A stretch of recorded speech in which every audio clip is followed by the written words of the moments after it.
Tu dis que tu n'as plus de temps pour toi, mais si on regarde bien, es-tu certain de ne pas avoir de temps? Moi aussi, en fait, je disais ça. Mais en vrai, je disais oui à tout. À des réunions qui ne servaient à rien, à des projets que je n'avais pas choisis. Je devais me taper des réunions qui m'ennuyaient, à des sorties aussi qui me vidaient plus qu'elles ne me nourrissaient. En fait, je comblais le vide par du bruit. Et un jour, je me suis demandé, le problème, est-ce mon agenda? Ou tout simplement l'absence de cap ou de pourquoi? Et franchement, c'était pas mon agenda. Aujourd'hui, tu n'as pas besoin d'une nouvelle application de productivité et tu n'as pas besoin de bloquer 2 heures de sport tous les matins si tu es déjà crevé. Tu as juste besoin d'un miroir, d'un instant de vérité. Et tu sais quoi? Une simple feuille de papier peut suffire.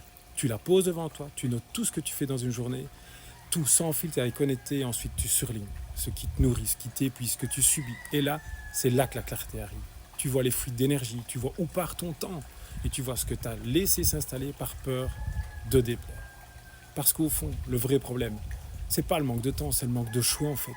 Aujourd'hui, tu choisis ou tu subis, mais tu peux pas faire les deux. Et si tu es constamment débordé, épuisé, distrait, peut-être que ce n'est pas un problème de planning, mais un manque de non et un manque de oui clair. Alors si ça te parle, si tu as envie de reprendre la main, fais le premier pas, une feuille, un stylo et de l'honnêteté et un quart d'heure maximum. De mon côté, je publie une vidéo par jour pour t'aider à redevenir le pilote, pas un robot qui coche des cases. Et si tu veux en parler ensemble, tape candidature en commentaire. Et surtout, je ne suis pas un coach miracle, je suis juste un mec qui a décidé de ne plus subir son agenda. Alors je te dis à demain, ciao.